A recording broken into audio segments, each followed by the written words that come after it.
BJP NDA जीती कैसे? क्योंकि जो मैंडेट आया है, सच कहें तो उसने सारे एग्जिट पोल को ध्वस्त कर दिया है। सच कहें तो उसने नेताओं को भी यह समझा दिया है कि यार उम्मीद से परे है।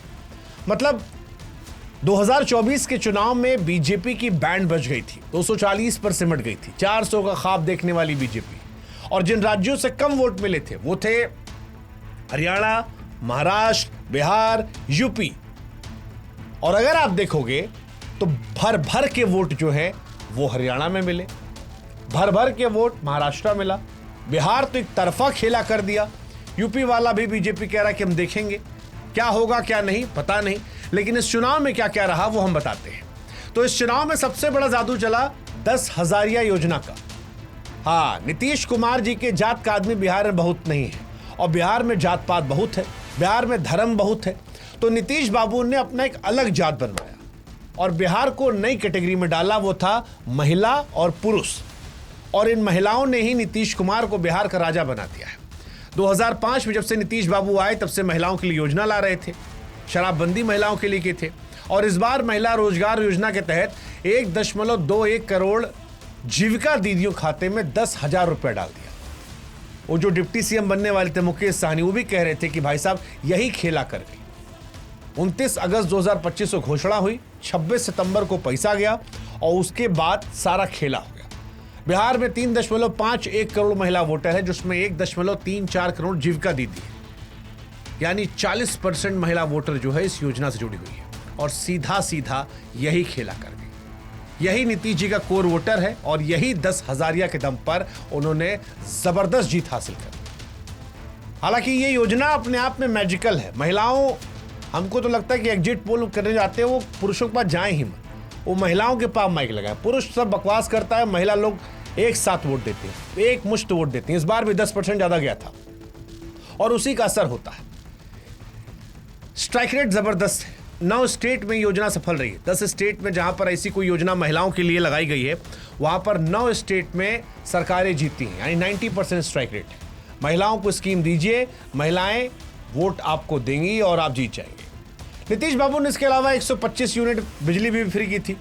जुलाई 2025 से 1.67 करोड़ परिवारों को 125 यूनिट बिजली मुफ्त की गई थी और इससे गांव में रहने वाले काफी लोग को फायदा हुआ था। 1.2 करोड़ ग्रामीण लोग हैं, 47 लाख शहरी परिवार हैं, तो उनको जबरदस्त फायदा हुआ। इसका असर भी माना जा रहा है कि हो गया।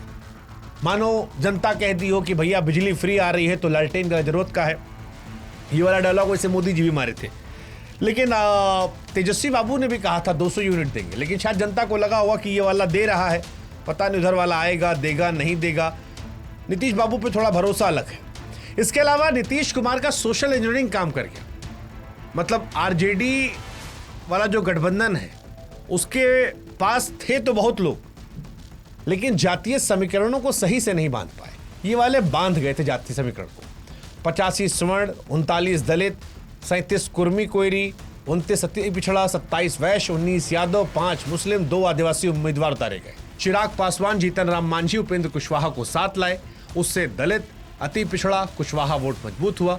नतीजा ये रहा कि चिराग बाबू आए, जेडीयू को 35 सीट का फायदा हुआ, मतलब एडवांटेज हुआ जाति समीकरण का। इसके अलावा डेवलपमेंट और हिंदुत्व का जो कॉकटेल था वो भी काम कर गया। मतलब एयरपोर्ट बनवाया, पुल बनवाया और वो मंदिर बनवाया, तो सारा मिला के जो वोट बैंक था वो स्ट्रांग हो गया। जैसे पूर्णिया में एयरपोर्ट बना, बिहार में पटना में नया एयरपोर्ट बना, बेगूसराय में केबल ब्रिज बना, सीतामढ़ी के पुनौरा धाम में जानकी मंदिर के उद्घाटन ने भी फायदा किया। तो कुल मिलाकर अलग अलग वोट बैंक के लिए शायद जो डेवलपमेंट और धर्म का कॉकटेल था वो काम कर गया। लेकिन हमको एक फैक्टर जो बड़ा लगता है बिहार में जो काम किया बीजेपी और एनडीए के लिए, वो था प्रशांत किशोर का फैक्टर।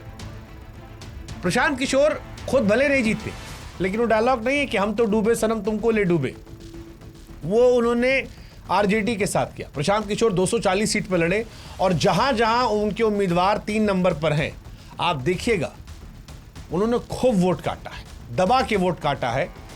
उनकी अपने ओवर कॉन्फिडेंस से कहानी आगे नहीं बढ़ी, लेकिन जितना भी वोट पाए वो नुकसान किया उधर आरजेडी वाले को।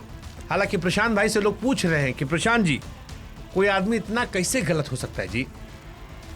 महागठबंधन के वादों पर भी थोड़ा सा मामला गड़बड़ा गया था, क्योंकि आरजेडी वाला महागठबंधन जो है अनाउंसमेंट बहुत बड़ा बड़ा कर दिया था जी। 30,000 रुपया महिलाओं को, 500 रुपये में गैस सिलेंडर, हर घर को एक सरकारी नौकरी, 25 लाख का मुफ्त इलाज, 20 यूनिट फ्री। अब लोग सकपका गए कि भाई साहब बिहार में 2.83 करोड़ परिवार है, 3 लाख सरकारी नौकरी खाली है, इतना परिवार को जी कैसे सरकारी नौकरी देंगे?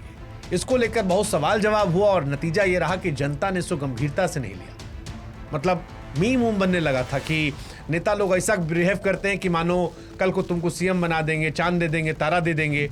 और इसका असर भी रहा कि वो जो योजनाएं थी वो काम नहीं की, मतलब जनता सीरियसली ली ही नहीं।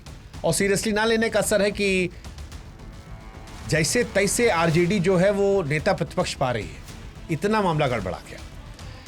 राहुल गांधी का मुद्दा भी फ्लॉप था, ये भी एक बहुत बड़ा रीजन था जीतने का। सर और वोट चोरी, मतलब महागठबंधन जो था वो बड़ा बड़ा मसला लेके आया था। सर, वोट चोरी, स्पेशल इंटेंसिव रिवीजन और वोट चोरी, और खूब नारा दिया गया था वोट चोर गद्दी छोड़। लेकिन एक तो राहुल गांधी जी गड़बड़ की, क्यों अंग्रेजी में भाषण देते हैं। अब अंग्रेजी में भाषण देने का नुकसान ये होता है कि बिहार में जो आदमी है वो समझे नहीं पाता राहुल जी समझा कर रहे हैं। वो हाइड्रोजन बम फोड़ रहे थे, इन्फ्लुएंसर को शेयर भी कर रहा था, लेकिन जनता पर असर इसलिए नहीं हुआ क्योंकि समझे नहीं पाया आदमी, उल्टा वोटिंग बढ़ गई।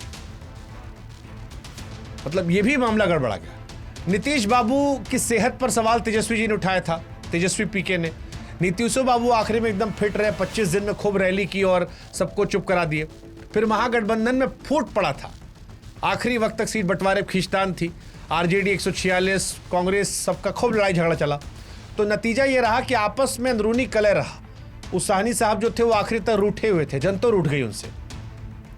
और एक बड़ा फैक्टर जो और था वो था जंगल राज का डर।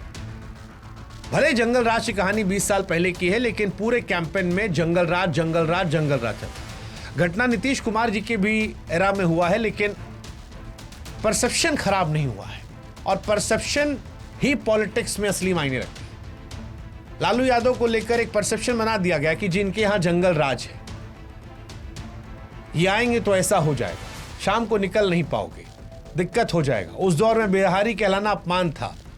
महिलाओं, ईबीसी, दलित वोटरों में इस नैरेटिव का असर पड़ा, और तेजस्वी के पास सच कहें तो इसका कोई बहुत बड़ा जवाब नहीं था।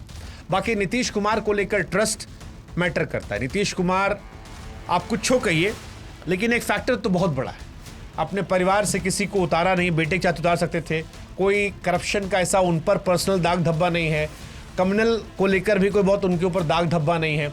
सो अपना उनका नीट एंड क्लीन छवि, उसमें उनका वोटर, महिलाओं का आना, ये सब मिलाकर, कुल मिलाकर Nitish ji larger than life बन जाते हैं। उनकी विश्वसनीयता, उनकी इमेज अलग मायने में एक रिएक्ट करती है, और ये बिहार में जीतने बड़ा फैक्टर है। तो मेरे हिसाब से ये 10 फैक्टर थे जिसने बीजेपी और एनडीए की जीत सुनिश्चित की, और राहुल गांधी आरजेडी की जो हार हुई है वो ये बड़ी थी। हालांकि बिहार इलेक्शन से राज्य तक सीमित नहीं है, इसका असर केंद्र पर भी पड़ेगा, इसका असर देश की पॉलिटिक्स से पड़ेगा, और इसीलिए हम आपको वो 7 बड़े बदलाव बताने वाले हैं जो बिहार इलेक्शन की वजह से होंगे। बिहार विधानसभा चुनाव ने भारतीय राजनीति में कई बदलावों की नींव रख दी है, जो बिहार के साथ साथ राष्ट्रीय राजनीति में गेम चेंजर साबित होंगे। कौन कौन से हैं वो भी आपको समझाते हैं। तो पहला है महिलाओं को फैक्टर। अब आप ये मान के चलिए कि बिहार ने साबित कर दिया है कि महिलाओं को पैसा दीजिए और आप चुनाव में जीत लीजिए। एनडीए की लाडली बहन योजना और अन्य योजनाओं ने महिला वोटरों को प्रभावित किया है, और 90% स्ट्राइक रेट है, जैसा हमने पहले बताया। यानी जिन सीटों पर महिला संख्या ज्यादा थी वहां एनडीए की जीत हुई। महिलाएं परिवार की आर्थिक निर्णय की शक्ति हैं, और कैश स्कीम ने उनकी स्वतंत्रता को और बढ़ाया है। उससे वो क्या करती हैं, काम शुरू करती हैं, अच्छा लगता है, या उस पैसे से पुरुष भी देते हैं, पता नहीं, लेकिन इस योजना का इम्पैक्ट बहुत ज़्यादा है, और ये योजना गेम चेंजर साबित हो रही है। तो एक ये बहुत बड़ा फैक्टर होगा कि अब आने वाले हर चुनाव में महिलाओं को लेकर स्कीम आएगी। हो सकता है ऐसा कि कोई केंद्र, कोई जो है वो सुप्रीम कोर्ट चला जाए कि भाई ये फ्रीबीज जो है ये गलत है, ये लुभाने के लिए। आप बंगाल में भी देखना, ममता बनर्जी भी जल्दी अनाउंसमेंट कर देंगी चुनाव से पहले। यूपी में हो सकता है योगी जी भी कर दें, ये चलेगा, लोग पैसा देंगे कि महिलाएं हमको वोट दें।